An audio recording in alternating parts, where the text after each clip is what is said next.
Assalamualaikum warahmatullahi wabarakatuh. Alhamdulillahirabbil alamin. Salatu wassalamu ala asyrafil anbiya'i wal mursalin wa ala alihi wa ashabihi wa man tabi'ahum bi ihsanin ila yaumiddin. Amma ba'd. Kaum muslimin rahimakumullah, dalam pertemuan kita pada kesempatan ini kita akan membaca ayat dan menafsirkannya, ayat terkait tentang masjid. A'udzubillahi minasyaitonirrajim. Bismillahirrahmanirrahim. Innama ya'muru masajidallahi man amana billahi wal yaumil akhir wa aqamas salata wa ataz zakah wa lam yakhsha illallah fa'asa ulaika ayyakunu minal muhtadin. Surat At-Taubah ayat 18. Sesungguhnya yang memakmurkan masjid Allah hanyalah orang-orang yang beriman kepada Allah dan hari kemudian, serta tetap melaksanakan salat, menunaikan zakat, dan tidak takut kepada apapun kecuali kepada Allah. Maka mudah-mudahan mereka termasuk orang-orang yang mendapat petunjuk. Dalam ayat ini Allah Subhanahu wa taala menjelaskan bahwa yang akan memakmurkan masjid itu adalah orang-orang yang beriman dengan Allah dan hari akhir, melaksanakan salat, menunaikan zakat. Ini menunjukkan betapa mulianya memakmurkan masjid. Allah menghubungkan memakmurkan masjid dengan rukun iman dan rukun Islam. Dan dalam sejarah Islam kita memahami bagaimana peran penting masjid dalam menghidupkan agama Islam, dalam menyebarkan dakwah dan dalam mendidik umat.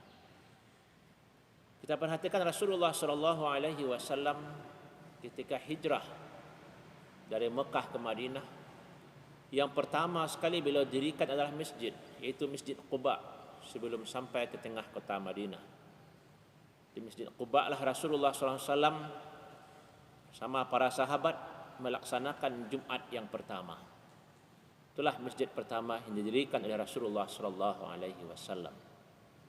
Setelah beberapa hari di Quba, Rasulullah sallallahu alaihi wasallam masuk ke tengah kota Madinah. Maka pekerjaan pertama yang dilakukan Rasulullah sallallahu alaihi wasallam juga membangun masjid, yaitu Masjid Nabawi, yang sampai hari ini tetap melaksanakan fungsinya sebagai tempat ibadah dan tempat pembinaan umat. Dalam hadis Rasulullah sallallahu alaihi wasallam juga menggambarkan betapa mulianya masjid. Di antaranya Rasulullah bersabda, "Man bana lillahi masjidan, banallahu lahu baitan fil jannah." Siapa yang membangun masjid Allah, rumah Allah di dunia, Allah pasti akan membangunkan untuknya rumah di surga. Demikian juga keutamaan orang yang datang ke masjid. Wa kullu khutwatin tamsiha ilal masjid aw ila shalah sadaqah.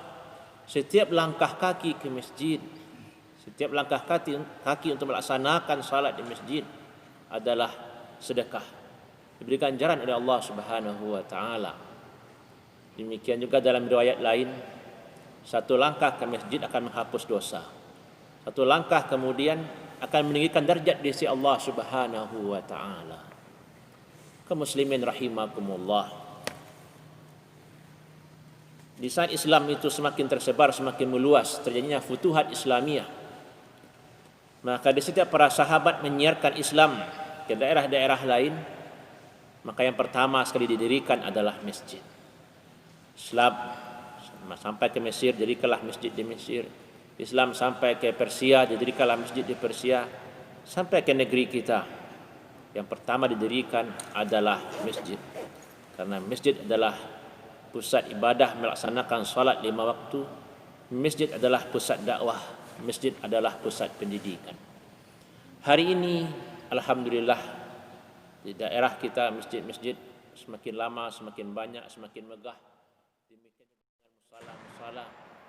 Walaupun namanya berbeda, ada masjid, ada musala, tapi semuanya adalah rumah Allah Subhanahu wa taala.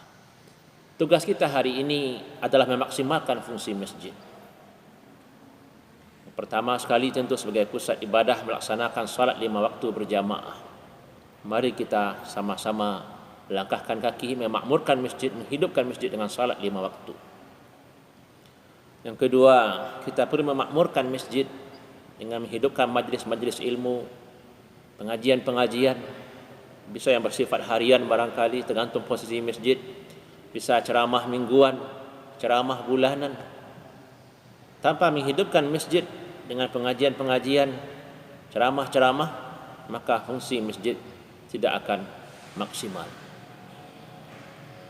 Kaum muslimin rahimakumullah, kalau kita ingin mengetahui bagaimana perkembangan Islam di satu daerah, salah satu yang bisa kita lihat adalah masjid. Di saat masjid itu ramai, di saat salat 5 waktu, di saat acara-acara pengajian-pengajian di masjid itu hidup, berarti Islam di kampung itu sedang berkembang.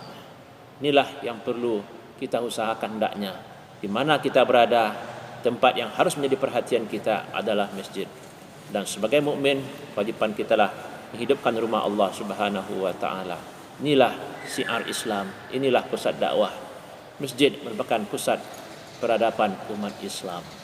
Semoga pertemuan kita ini diberkahi oleh Allah Subhanahu wa taala. Billahi taufiq wal hidayah. Assalamualaikum warahmatullahi wabarakatuh.